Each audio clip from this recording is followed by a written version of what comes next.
Hello viewer, in this video I will show you how to fix Telegram message, file and video sharing problem. Step 1. Tap and hold on Telegram app. Click on I button.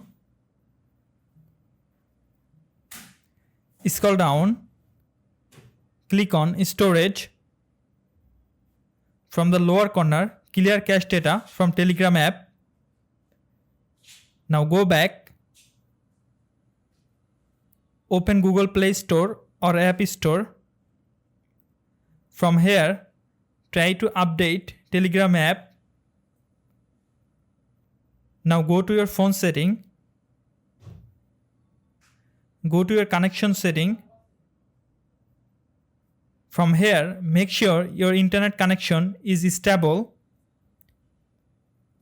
Now power off your phone.